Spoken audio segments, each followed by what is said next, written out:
Good evening, everybody. About to go live on 90.1. Share the video, sit back, relax, and enjoy. So it's going to be a great show. The call number is 6019-485-9550. Tune in. Good evening, everyone. Welcome to Reviving Mississippi. I'm your host, DeKeither Stamps. Our co-host, Mr. Jason Clark, is a little under the weather today. So y'all make sure y'all send a prayer up for brother Jason Clark. He's out there not feeling too good. I know the weather's changing out there, but take care of yourselves. We want to start the show off by remembering the folks who are going through bereavement. And I tell you, every week, we got folks that are going through bereavement. So last week we were talking about the untimely death of Miss Tina Carter. This week we're talking about many more. So you got to be a friend so you can have a friend during your time of need. So make sure you stop. Take a moment, spend some time with folks, let folks know you appreciate them, because again, you got to be a friend. And there's ever a time that folks need somebody to lean on, to know that they're not in this world alone. It's times like this. So to the entire family and community of folks who are going through bereavement, we want to say we're with you. And we want to ask everybody to, long after the funeral services have gone on, continue to reach out for the weeks, the months, and the years that go by, to let folks know that you still care about them and you care about their loved ones and ancestors that have gone on. We got some arrangements I wanted to make sure we let the public know about. Miss Carolyn Nelson was a beautiful soul, or is a beautiful soul. She ain't gone nowhere. She just transitioned to the next stage in life. But the funeral services for Miss Carolyn Nelson, her body will be available for viewing at the following locations: the House of People's Funeral Home in Hazelhurst, Mississippi. And then Wednesday, December the 4th, it will be People's Funeral. She's there now. And then the services will be at Christ Holiness at 3502 North Shell Rock Road in Jackson, Mississippi on Friday, December the 6th at 11 a.m. Again, that is Christ Holiness at 3502 North Shell Rock Road, Jackson, Mississippi, 39213 on Friday, December the 6th at 11 a.m. So make sure you govern yourselves accordingly with those funeral announcements and viewing announcements. As always at WMPR, we have a myriad of different announcements that come through. The Mississippi Outreach Foundation Incorporated, we cordially invite you to our 31st annual 90 above senior citizen basket giveaway, Friday, December the 6th, from 11 a.m. to 1 p.m. at Mount Olive MB Church, Family Life Center at 6449 West Northside Drive in Bolton, Mississippi at 39041. Again, it's at Mount Olive MB Church, Family Life Center at 6449 West Northside Drive, Bolton, Mississippi, 39041. If you have any questions, the contact number is 601-262-8808. Again, that's 601-262-8808. And they're also accepting any donations as well. They have, you can send something in the mail to Outreach Foundation Incorporated, P.O. Box 449, Bolton, Mississippi, 39041. Or you can email Ms. Addie Green at addiegreen2652@gmail.com for more information. Also, we got a missing dog. Please help. Last seen on Ellis Avenue. It is a gray, black, and light brown Yorkie. She's been missing since November the 17th. Over off Ellis Avenue in Jackson, Mississippi, a cash reward. And the number to call is 601-826 601-826-1588. That's 601-826-1588. Or you can take her to the nearest vet. We have a picture for those online who are able to view the picture of the puppy and the picture of the flyer as well.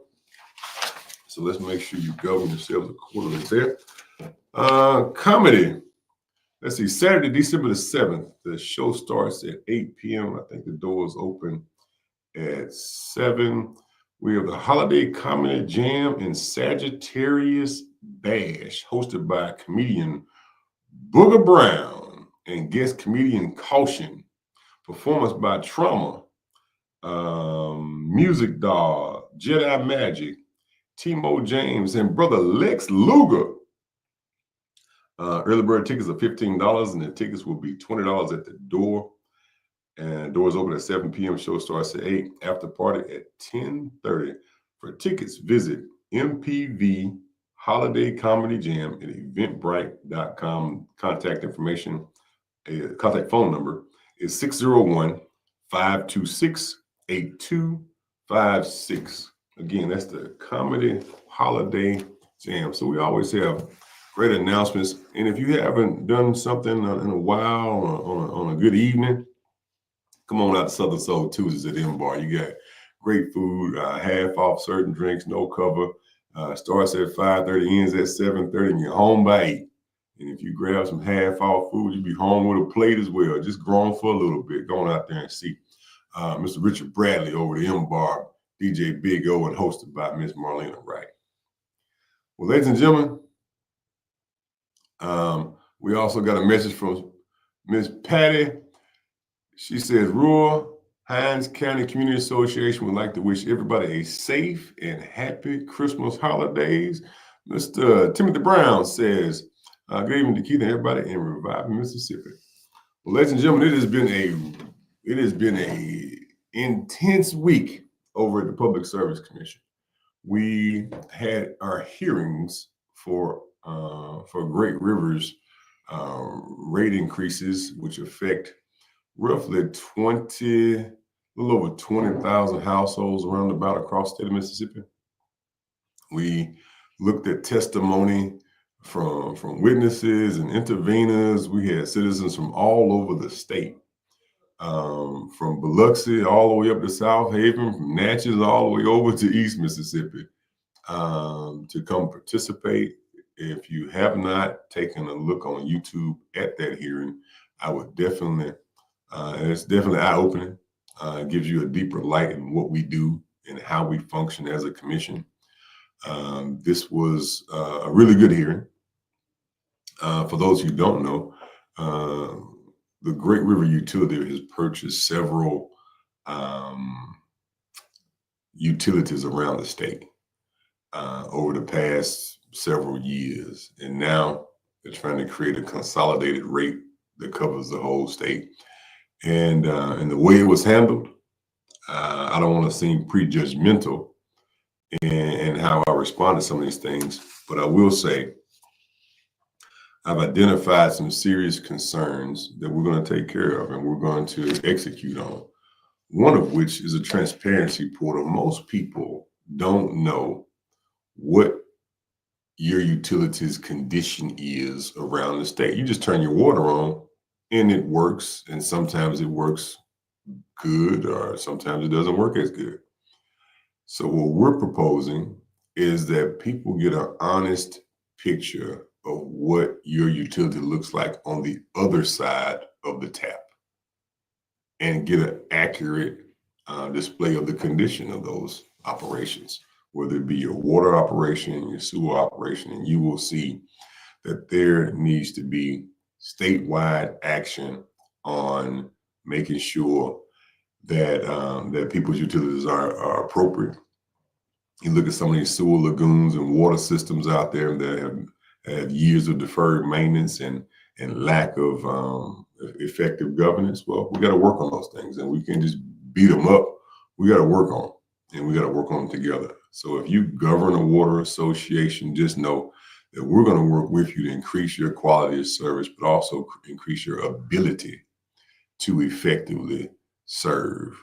We've identified that previously many of the very small water systems across the state have not been allowed an effective process to govern.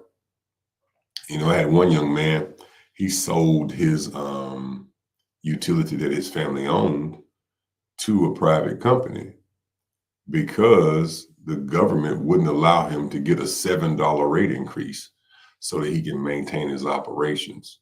And so for me, government should never be the reason that a business goes out of business and not able to function.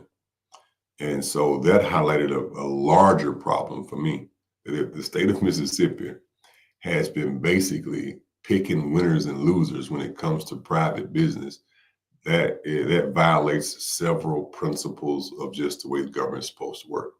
The government basically put these folks out of business, and then they had to sell their operations to a major operation. So we're going to dig into it and identify who's accountable, and what actions caused for those businesses to be forced to put in that situation.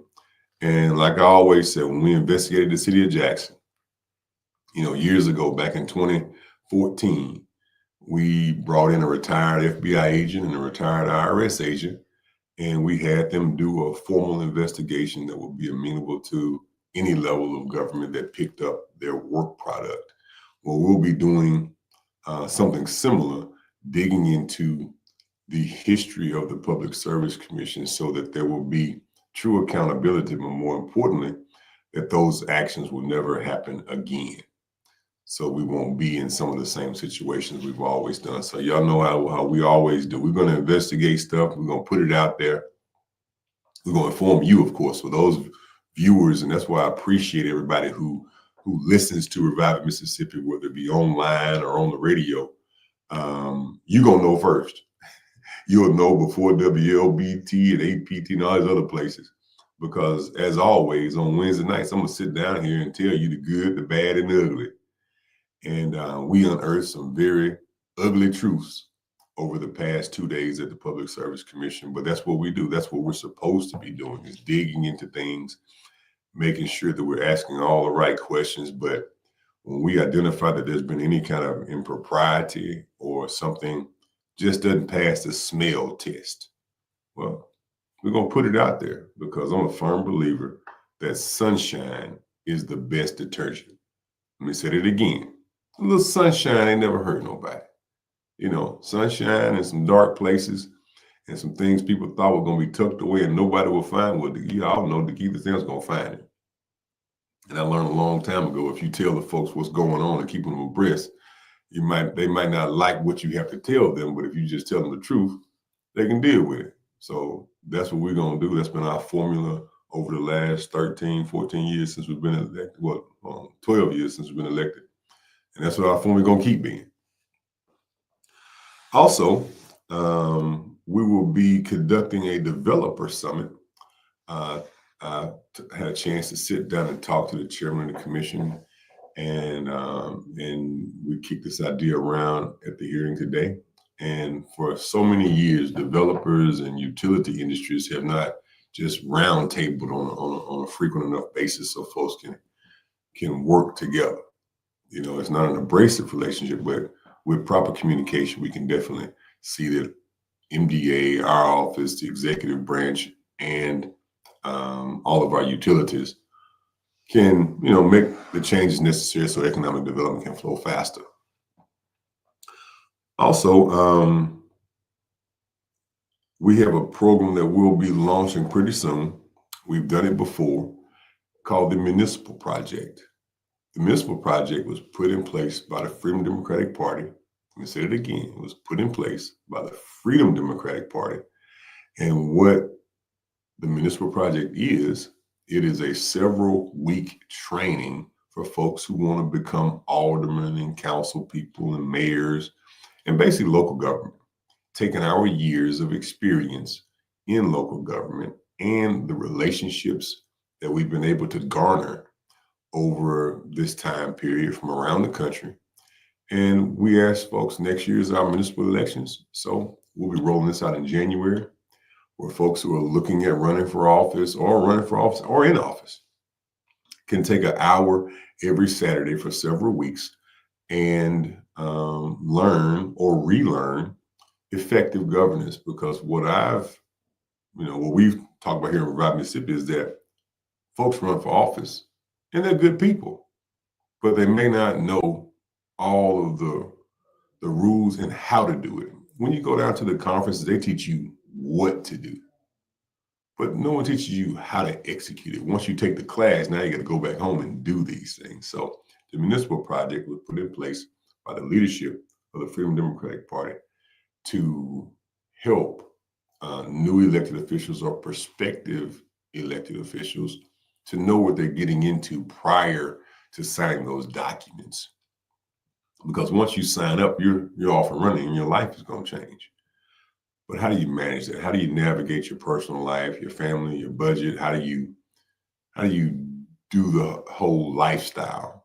Because there are classes that teach you how to do the work, but how do you manage this new elected lifestyle? And that's what the municipal project does. It helps to help bridge that gap, because the rate of change that's necessary will only be able to be executed by folks who have good, sound basis.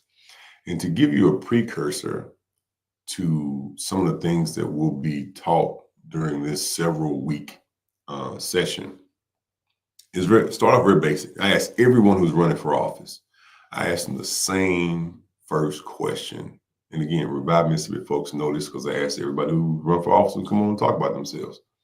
Is what historical context do you base your service in?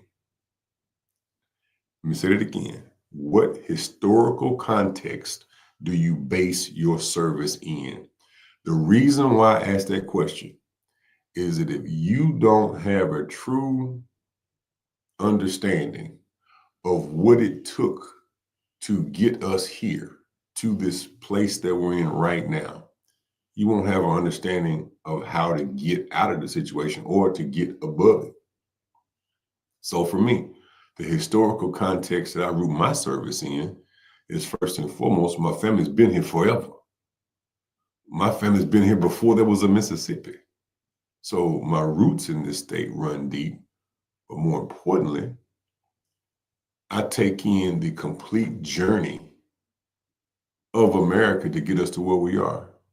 From before Mississippi was even a state to 1817, to the first maps were laid out, and how that journey has transpired, where most of this state was Choctaw land and several other indigenous populations land, and how it has evolved to 82 counties and how those counties are governed, and how the economies inside the state have evolved as well, whether it be in rural Mississippi or urban Mississippi. You have to understand how your municipality and the state has gotten to where it is.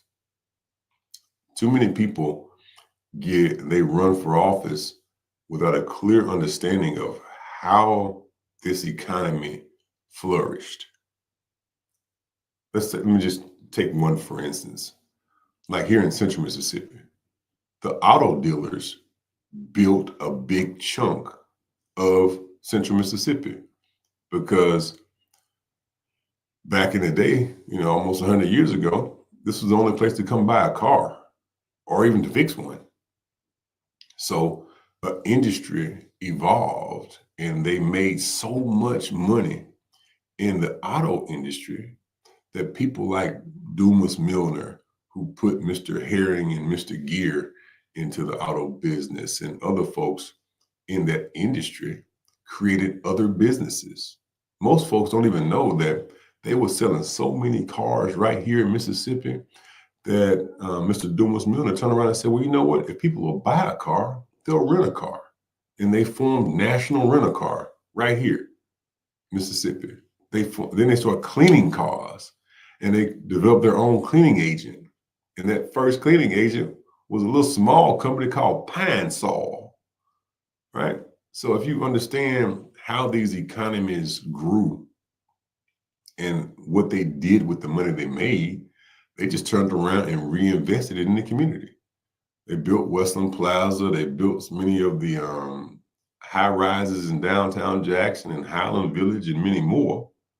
So now when you have that little piece of information, you can go back and say, okay, now if I want to rebuild my community, now that I understand the economies that built it in the first place, now I can take a little bit of the old and a little bit of the new and help craft something to build the next economy that's going to build our whole community.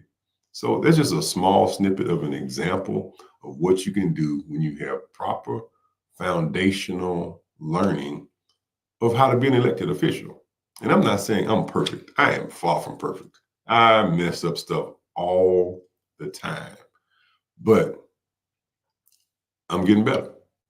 And just know that every day I'm just getting a little bit better. And that's what I ask everybody who's elected or prospective elected officials to do is just do the best you can every day. Don't make too many campaign promises. I only make one campaign promise in my world. I promise folks I'm going to do my best. That's it. But when you get to promising folks stuff or saying things that are not totally accurate, then people going to believe you and then hold you accountable for some things that you may not even be able to do. So the municipal project is aimed at helping everybody get an understanding of what you actually can do, because people run for office and overpromise all the time, which means they will be under delivering. What we do is we under promise and over deliver. We tell you we're going to do our best, but then we roll out things that can help people make good decisions. I also want to encourage you. So stay tuned in to the municipal project so you'll know how to sign up and when the sessions will start. But they'll be on Saturdays for about an hour every Saturday morning from about 8 to 9 o'clock. So you can go back. Won't mess up your day too much, but it will enlighten you. And we've had great presenters in our previous sessions, like General Augustus Collins. He was one of our presenters to talk about leadership. And that's why I want to end this portion to talk about veterans.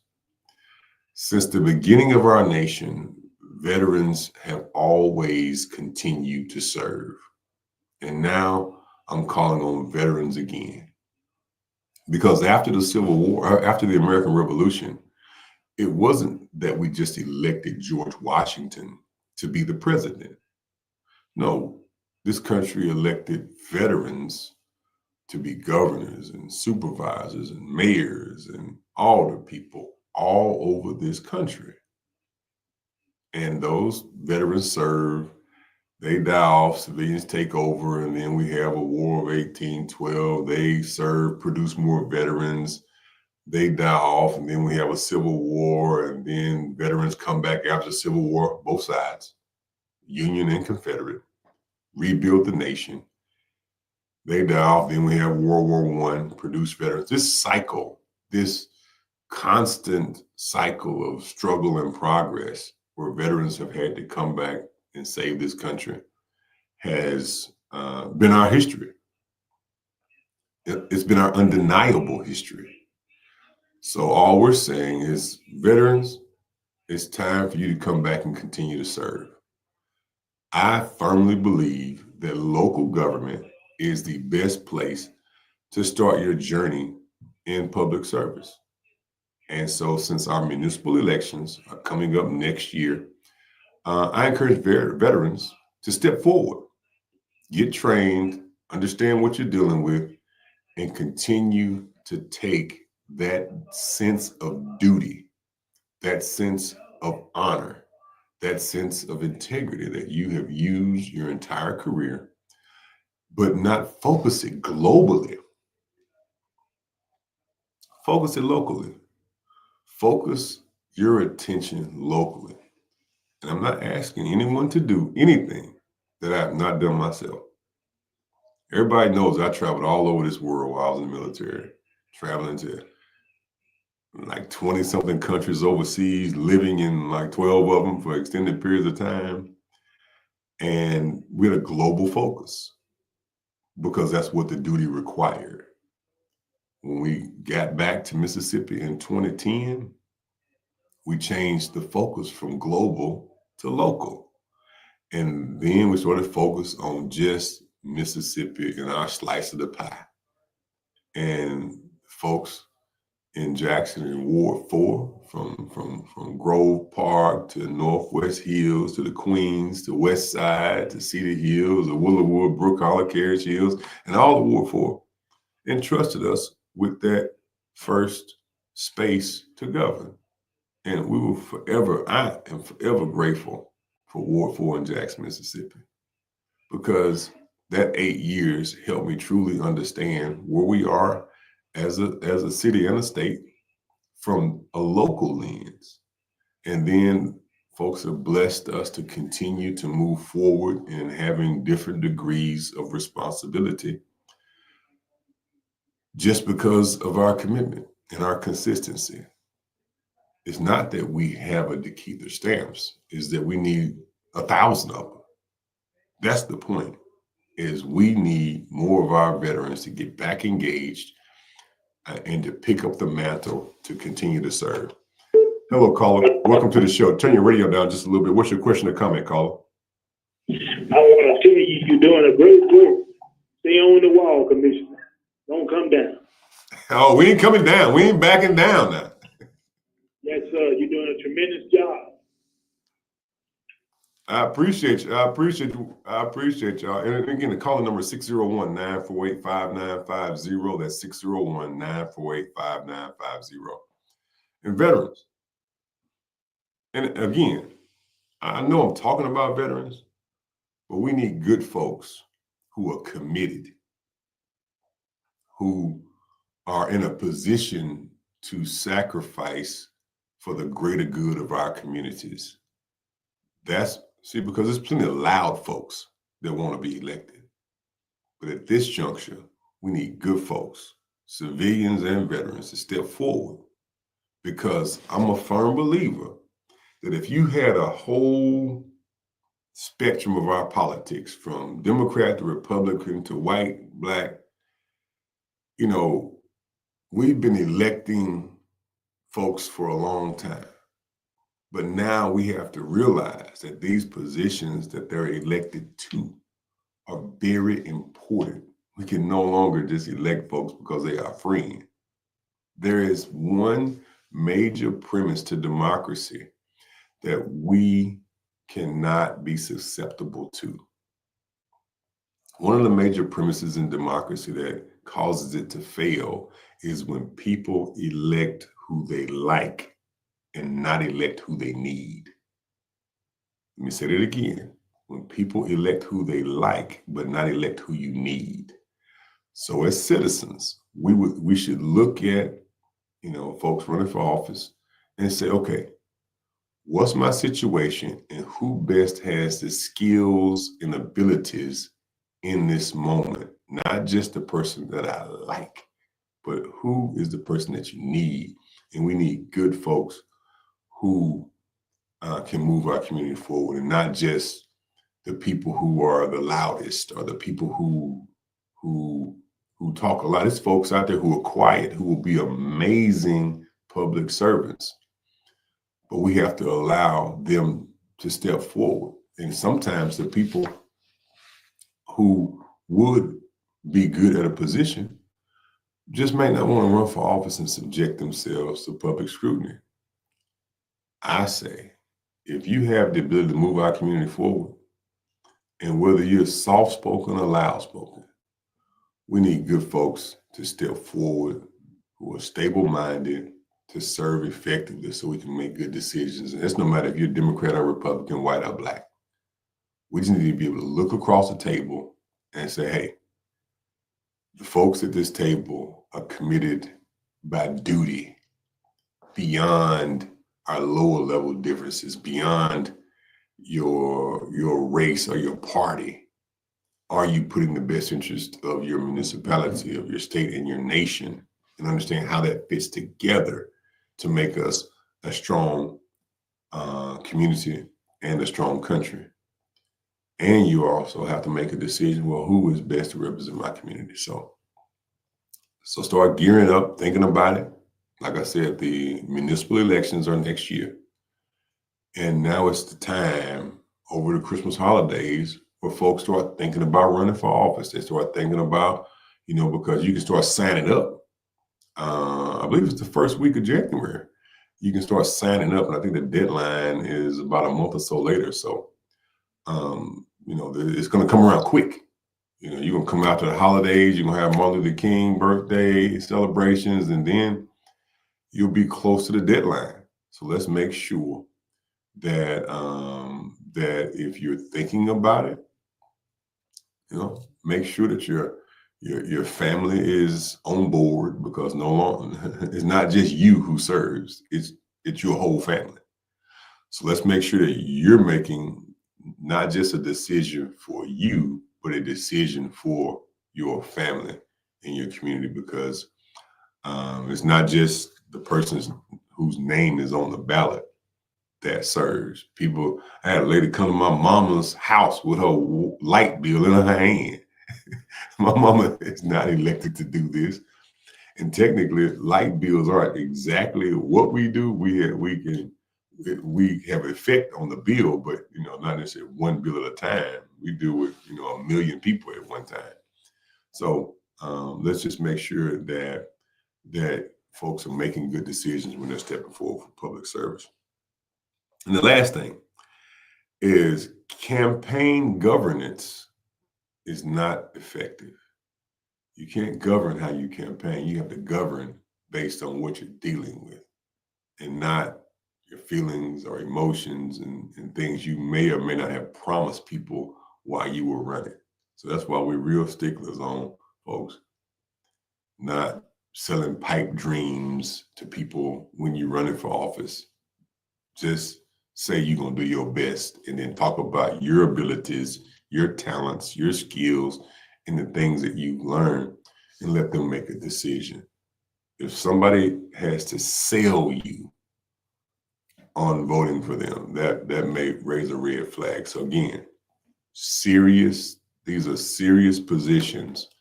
If you're a council person or an alderman, you're running a multi-million-dollar, and if your city's larger, a multi-billion-dollar operation.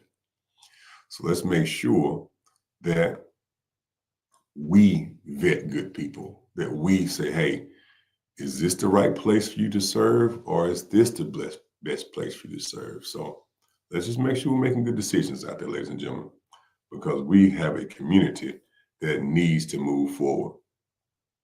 Have you considered presenting that? Ms. Patty, I did. I've presented that to members of the VFW, and we're going to upload that video of the speech we gave at the VFW for the Veterans Day program. We spoke directly to the VFW, because I believe that the service organizations should be producing more of our leadership. Let me say that again. The service organizations should be producing more of our leadership. The reason I say that is because manhood and sisterhood are critical to us moving forward. People must have a good understanding of brotherhood, because brotherhood and sisterhood undergirds the maturation of manhood and womanhood. Let me say that again. Brotherhood undergirds the maturation of manhood. It undergirds it. You develop manhood inside of brotherhood. So some people who may not have had brotherhood in their families, they go get it, where they may join a sports team, or they may join the military, or just institutions that evoke brotherhood. Same thing with sisterhood, and that allows them to develop themselves. If people don't have a sense of brotherhood or a sense of sisterhood, then they don't think outside of themselves. They're not able to work effectively as teammates. They're not able to do that to the best of their abilities. And that's why we're firm believers in brotherhood, because that means you don't have to be it. You can rest your talents and skills inside of a group. And as a group, you can start working towards making yourself and your community better. So never be a lone wolf all the time. Take some time to spend time with others, to learn from others, so that you can be most effective. And lastly, I want to just tell everybody that it's going to be critical for us to take care of each other. These next 2 years will be some very intense years in our community. I guarantee you, there will be some very intense years in our community, because we're gonna have a handoff of leadership. There are going to be people out there who are stepping forward to lead, and there'll be some people who are either retiring. Every year we have a good number of folks who are retiring, who are transitioning because they might say that elected life is not for them anymore. That's why in moments of transition is where we're most vulnerable at every level. So we constantly need young leadership, or really stable leadership at this point, no matter what your age is. You can be 20 or 70 and still be effective in governing, because you can make good decisions, and you can read, and you have some intestinal fortitude. There's a space for you, either elected or appointed, in this state to move it forward. And it's going to take everybody. So that's why we asked, let me get this caller. Hello, caller. Welcome to the show. What's your question or comment? Hello, Commissioner. Hey, how you I doing? live in Clinton, so I'm not involved directly in your history, but I listened to 90.1 a good bit, and you are the most sane and sensible voice that I hear, not only on 90.1, but kind of, I listen to a number of inputs, and you are a sane and sensible voice. So I just want to commend you on what you are doing. Oh, thanks a lot. You say you call in from Clinton? Yeah. Okay, that's definitely part of our area. We got a young man in Clinton who's retiring. Mayor Clinton is going to be retiring next year. So I'm just trying to recruit folks to step forward to run for office, good folks, because we got folks who have served for a long time who want to mentor while they can. Yeah, I know our mayor's retired, and so there might be opportunity there. Mm-hmm. In fact, there is opportunity there. Mm-hmm. So I really appreciate what you're doing. Thank you very much, Mr. Everett. All right. Mm-hmm. We'll see you later. Yes, sir. You take care. I think that's okay. Yeah. So again, we got good folks all over the state who have served for a long time. So let's make sure that we always have a pool of folks who are ready to step forward. Who's in the batter's box? Who's on the bench? And it's not just about the elected positions. Every municipality and even county in the state, there are boards and commissions that play a vital role in our community going forward. So if you may not want to run for office, but there are plenty of appointed positions that you can serve and move our community forward in, whether it be your library board, your school board, your parks board, and other levels of service. I even call on folks that work for the federal government. There's a great pool of talented people who work at the federal level. They may not be able to run partisan races because of the Hatch Act, but they can still serve. And there are even some that work, there's an alderman in Crystal Springs, Ray. He works at the post office. Now, he can't run as a Democrat or Republican, so he runs as an independent, but he educated his district in his town about why he runs as an independent and his talents and his skills, and he's able to serve and has been serving for a long time. So there's a space for everyone to move our community forward. And we must reach into every pocket where we have talented people and engage them in our community to serve to some degree. So let's take a hard look across all of our communities. Y'all out there, go out there and go recruiting. You recruit for everything else. If you need some help at the church, you go asking people for help. You need some help, you go ask. We need help to move our state forward in every pocket. And that's the goal. I focus specifically on our 22 counties, but more importantly, across our whole listening area. If you don't need to sound my voice, there's somebody who's going to be running for office in the future. So start paying attention to these things, because I want everyone to know civics and government like you know football. I know y'all heard me say that before. I want you to know civics and government just like you know football. Because the average person here, they can go to a football field and know where the end zones are. They know what players play what positions. They know the capabilities of those positions, what those positions do. They know that the quarterback does this, the wide receiver does this, the defensive back does that, the defensive linemen do this, the referees do this. That's how I want folks to understand government, because government is not entertainment. The best government in the world is the government you never hear about. Let me say that again. The best government in the world is the government you never hear about. I said, well, Steph, DeKeither, what does that mean?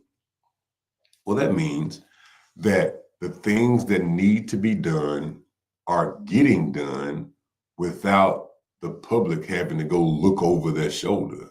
That because they build trust over time, and you can make decisions and you can move forward. If I believe in public input, firmly believe in public input. But if you're being led appropriately, the public gave their major input when they put you in office. When elected officials get in office and then turn to the people and say, what do y'all want to do? And of course, you should take the input in, but the people elected you to decide. Again, let me say it again. The people elected you to decide. That's the whole process. Not you get elected and then you tell the people, I don't know what to do. And then, well, why'd you run for office? If you don't want to go back and figure out what to do. There is no problem that is in government that has generally never happened before. There's somebody who knows how to do this. That person may not look like you or vote in your respective party. That's where it's time for disciplined learning. You just can't you need to turn to the whole spectrum and say, who can I learn from? Just like, I've learned from folks on both sides of the political aisle. I've learned from Republicans and Democrats, white folks, black folks. And that's what everybody should do. You should go around and learn, because there's experience out there that we must pull in, because people are getting older. People are forgetting things. They're forgetting history of things. So we must learn from our seniors while they can still mentor. And so folks like Mayor Fisher over there in Clinton, he's a wealth of knowledge. Hey, he's a general, for goodness sakes. He's a wealth of knowledge and relationships. But there are many more across the entire state. So let's make sure that not just we're pushing people out of office, but we are filling the ranks and learning and allowing ourselves to be mentored while you're serving. Many folks get elected and they put themselves on some kind of pedestal, and they feel like they have to know everything. The citizens know you don't know everything. If you just honestly tell them, but we're going to work through it and learn the things that are necessary to make the best decisions in a timely manner. So as you go through the process of whether it be serving at your local neighborhood association or in your church or some way in your community, you're not going to know it all. But if you are committed to it and you say, you know what, I'm going to want to learn. Like I said before about the analogy with football, I want you to know civics like you know football. And I've never seen anybody take a class on how to use Facebook. But somehow a whole lot of people across the entire country have figured out how to use it with no tutorial video, no, can you help me with things? Well, we have to make sure that people learn what they want to learn. For some reason, people have wanted to learn how to use Facebook and they learned it. I want you to have the same desire to want to learn government, and governance at every level. Just like you know, little league sports and in high school sports and college sports and NFL sports.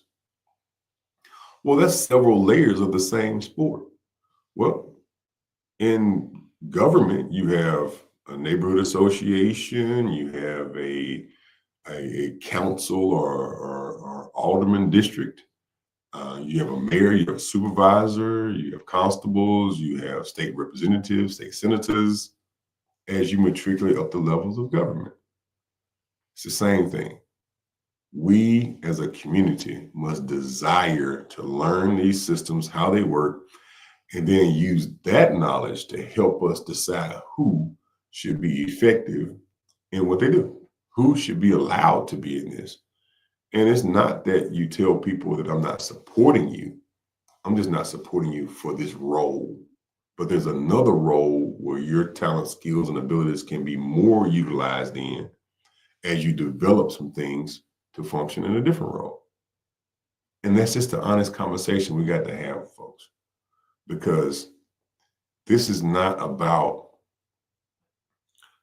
personal ambition or your personal ability for you to achieve some type of elected office. This is about moving a community and a state forward. The state is not going to move forward unless all 82 counties and the municipalities that are in those counties are pressing. The capital does not have the best ability to move the whole state forward, but the whole state is in best position to move the whole state. Of course, the capital plays a critical role in how our states govern, critical. But what we're trying to do is ignite the fire of local government to people to participate in your local community. That's why local government is critical. Local government is important. And as we build up the capacity of the people who sit in the seats, then we can turn around and focus the next generation of leadership to do something amazing. Because what America has not done recently is do wild, audacious goals. Let me say it again. What America has not done recently is some of the things we've done in the past. There was a day where no one on the planet had been to the moon. And America said, you know what, we're going to the moon. They didn't know exactly how to do it. They committed to a goal that they couldn't all the way piece together and figured it out how to get to the moon and back, of course. And the point I'm trying to make is we should still be setting very high, audacious goals and pointing the best and brightest of us towards those goals to go execute. That's how you get people to believe in government again. I think we're at the lowest approval rating of governance in the history of America right now. This is how we rebuild the America of the future and not just fight over the past. So many times we fight over our historical differences. It's like we're trying to govern looking in the rearview mirror.